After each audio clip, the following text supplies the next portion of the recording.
오늘도 말씀과 기도로 하루를 시작하는 여러분에게 주님께서 은혜 주시기 바랍니다.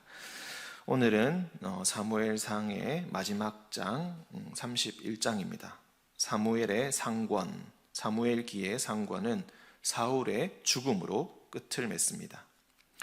이 죽음은 여러 측면에서 우리가 생각해 볼 수 있겠지만 무엇보다 바로 앞장 30장에서 다윗의 행적과 대조를 해볼 수가 있겠습니다. 사울에게서 도망하다가 어쩔 수 없이 투항했던 블레셋, 그 블레셋에서 또 사울과의 전투, 자기의 고국이었던 이스라엘과의 전쟁에 참여할 뻔하였지만 다행히 전쟁은 피할 수 있었습니다. 다행히 돌아왔던 시글락에서는 하지만 이미 아말렉의 침공으로 텅텅 비어 있었고 다윗은 사울이 아닌 아말렉으로 말미암아서 그리고 무엇보다 자신을 지지했던 백성들로부터 큰 위기를 맞게 됩니다. 하지만 하나님의 도우심으로 그 모든 것을 극복해내고 급한 상황에서도 하나님께 물어서 자신의 길을 정한 뒤에 마침내 아말렉을 치고 빼앗겼던 모든 것을 다시 되찾게 됩니다. 과거 아말렉과의 전투에서 하나님 여호와의 명령을 어기고 좋은 가축들을 빼돌렸던 사울이 떠오르는 순간입니다. 다윗의 온전한 순종, 그리고 사울의 부족했던 순종, 그 순종의 결단이 바로 둘의 삶의 여정을 크게 어긋나게 만들었습니다. 우리는 때로 악한 자들과의 대결에서 우리의 정체성을 발견하고는 합니다. 우리 기독교도 수많은 박해를 겪었고 또 수많은 이단들의 논쟁 끝에 지금의 교회가 탄생하게 되었습니다. 우리에게 온 위기라는 것은 때로 우리가 누구인가, 우리가 누구여야 하는가, 우리는 누구를 주인으로 섬기는 공동체인가, 바로 그것을 정의하는 새로운 시험의 무대이기도 합니다. 여러분은 여러분에게 닥쳐온 위기를 어떻게 극복하고 계십니까? 다윗과 같이 하나님께 물으면서 진정 내가 누구인가? 나는 어떻게 살아야 하는가? 그 뜻을 구하고 계십니까? 아니면 하나님의 뜻보다는 안목의 정욕을 따라서 내게 좋아 보이는 것을 챙기기에 급급하십니까? 30장의 다윗을 다시 한번 생각해 봅시다.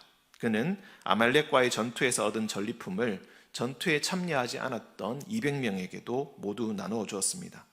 그리고 심지어는 자신이 살고 있던 블레셋 땅 근처에 있던 유다 성읍들에 있었던 친구 장로들에게도 모두 나누어 줍니다.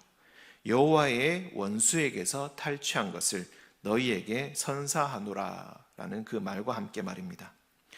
사울이 예전에 챙겼던 아말렉의 그 좋은 가축들은 다 어떻게 되었을까요? 그것들은 다 어디로 가버렸을까요?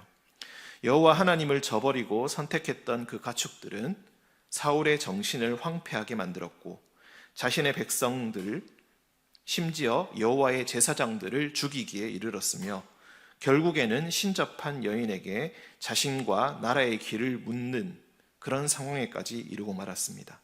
그리고 오늘 그 사울이 길보아산에서 엎드러지고 말았습니다. 그의 현명했던 아들 요나단도 결국 어리석은 아버지 곁에서 끝내 허무한 죽음을 맞이하고 말았습니다. 사울이 마지막까지 취할 수 있었던 것은 그저 조금의 명예였습니다. 할례받지 않은 블레셋 사람들의 손에 죽지 않는 것. 그나마도 자신의 창에 엎드러져서 자살함으로써 그는 그 조그만 마지막 명예를 지킬 수 있었습니다. 그나마 자기의 무기 든 자의 손에 죽지도 못했던 것입니다. 사울의 죽음은 또 그날 바로 알려지지도 못했습니다. 블레셋 사람들이 자신들의 전리품을 챙기기 위해서 시체들을 뒤지면서 옷을 벗길 때에 그때서야 사울이 죽었다는 것을 확인할 수 있었습니다. 사울의 시체는 그저 수많은 시체들 중에 하나에 불과했던 것입니다. 사울 왕의 죽음의 여파는 어땠습니까? 요단 서쪽이 아니라 요단 동쪽에 있던 사람들마저 자신들의 성읍을 버리고 도망가야 했습니다. 그토록 지키고자 했던 왕의 자리는 이미 빼앗겼고 나라는 풍비박산이 나고야 말았습니다. 사울의 머리는 블레셋의 승전 기념물로 블레셋 땅의 사방으로 돌려졌습니다. 그의 갑옷은 우상 아스다롯의 신전에 전시되었고 시체는 벳산 성벽에 못 박아져서 야생 동물들의 먹이가 되고 말았습니다. 예전에 다윗을 창으로 벽에 박아버리려 했던 그 사울이 바로 자신이 창에 박혀서 그 시체가 성벽에 모든 사람들이 보는 앞에서 전시되고 말았던 것입니다. 사울이 처음 왕위에 올랐을 때 왕으로서 그 위치를 공고하게 할 수 있었던 것은 바로 암몬과의 전투였습니다.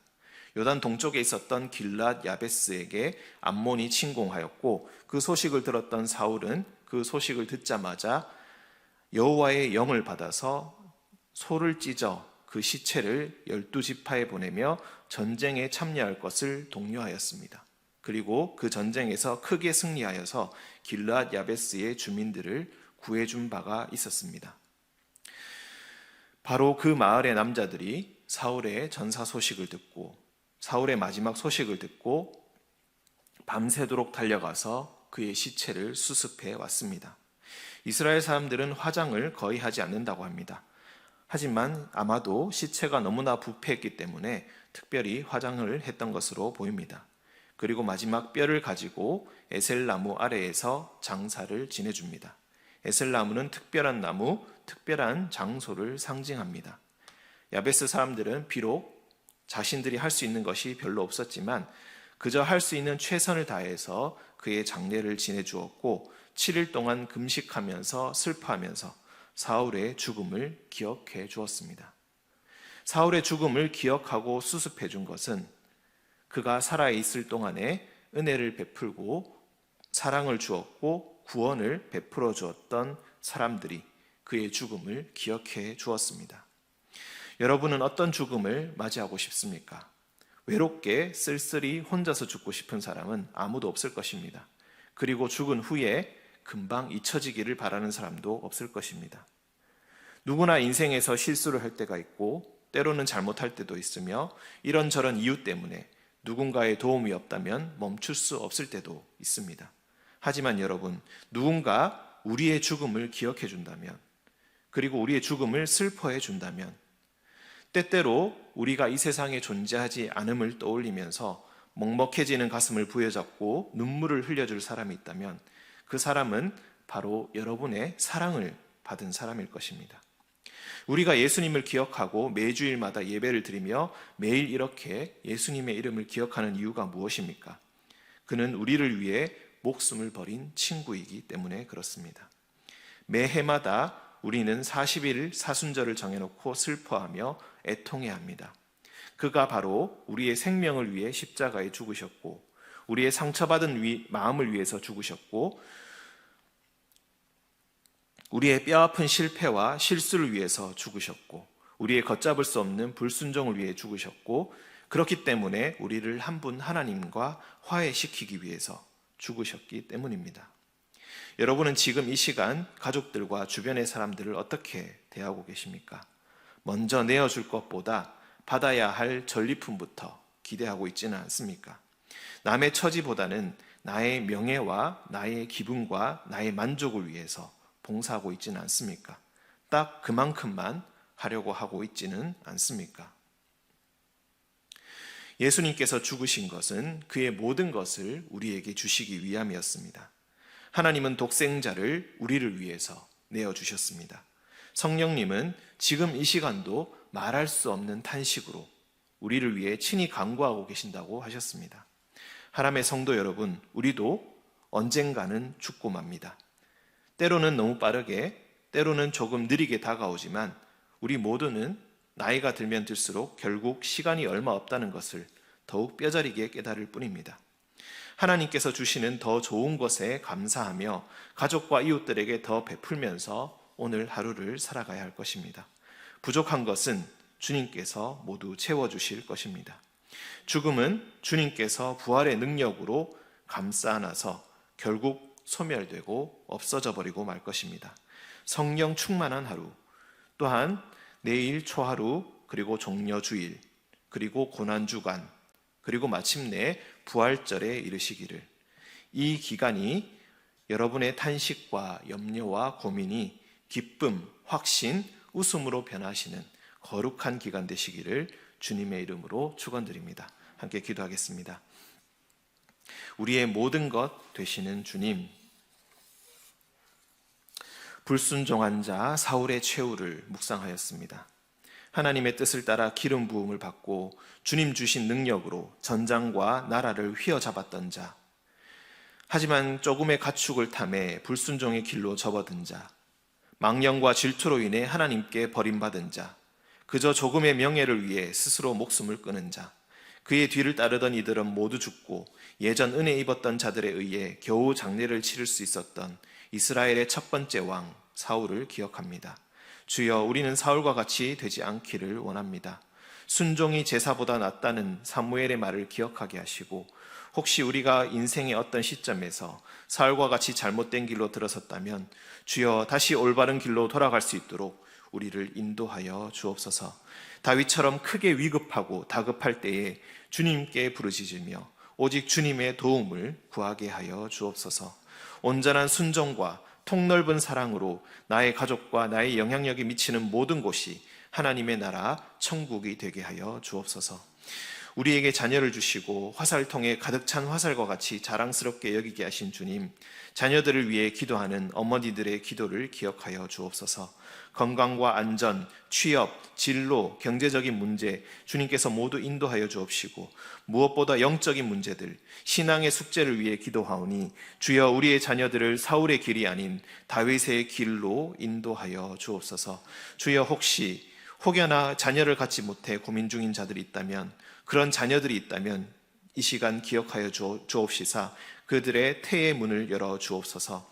사무엘을 갖기 위해 피를 토하는 마음으로 기도했던 한나의 기도를 드리는 성도들이 있다면, 주여, 그런 자녀들이 있다면 이 시간 기억하여 주옵소서. 한나의 노래가 곧 그들의 노래가 되게 하여 주옵시고, 그들의 찬양이 되게 하여 주옵시고, 그들의 간증이 되게 하여 주옵소서. 주님, 이 시간 또한 아동부, 청소년부 친구들과 수요일마다 붕어빵을 받아가는 학생들, 그리고 그냥 지나쳐가는 학생들까지 주님, 그들을 위해서 기도합니다. 주님께서 그들을 불러주실 때에 주여, 우리가 사랑으로 보듬어 안게 하여 주옵시고, 주님의 사랑이 얼마나 좋은지 알게 해주시며, 이 공동체에서 자라날 때에 모든 자녀들이 건강하고 건전하며 행복하게 자라나게 하여 주옵소서. 어떤 시련과 고난과 아픔도 이겨낼 수 있는 강건한 믿음의 소유자 되게 하여 주옵시사 다윗과 같은 영성과 야성, 지성을 겸비한 인재들로 주님 키워 주시옵소서. 그들을 위해 수고하며 기도하는 교사들을 기억하여 주옵소서. 더욱더 새 힘을 허락하여 주옵시고, 아이들과 잘 소통할 수 있게 해주시며, 학생들을 통해 주님의 놀라우심과 광대하심을 매주 깨달으며 함께 성장하게 하여 주옵소서. 이 하람교회가 모든 학생들과 교사들에게 이 지역의 진정한 하나님의 나라 천국이 되게 하여 주옵소서. 주님, 이 하람교회를 위해 밤낮 기도하시며 섬기는 담임 목사님을 기억하여 주옵소서. 영육간에 강건하게 해주시고 성령과 능력을 물붓듯이 부어주사 말씀의 통로, 축복의 통로, 기도의 통로가 되게 하여 주옵소서. 그 영향이 이 하람교회를 가득 채우게 하시고 그 영향력이 가득 차 흘러넘쳐 이 지역의 구석구석 어두운 곳까지 스며들어 소망이 없는 자들, 아픔에 몸서리치는 자들, 빛을 찾는 이들에게 복음의 소식 들리게 하여 주옵소서. 아울러 새벽마다 이 전에 나와 찬양과 기도의 소리로 채우시는 장로님과 집사님들, 권사님들 기억하여 주옵소서. 이곳에 주님을 찾는 소리, 주님께 감사의 찬양을 드리는 소리, 기쁨으로 간증하는 소리가 끊이지 않게 하여 주옵시고, 하나님의 공동체가 진정한 하늘 가족으로 올바르고 건강하게 설 수 있게 하여 주옵소서. 나의 기분, 나의 처지보다는 형제 자매의 상황과 그 상황을 더 걱정하고 애통해하며 기도하는 진정 가족과 같은 교회 되게 하여 주옵소서. 주님, 오늘 하루도 주님께 의탁하오며 우리를 위해 십자가 고난 짊어지신 예수 그리스도의 이름으로 기도합니다. 아멘.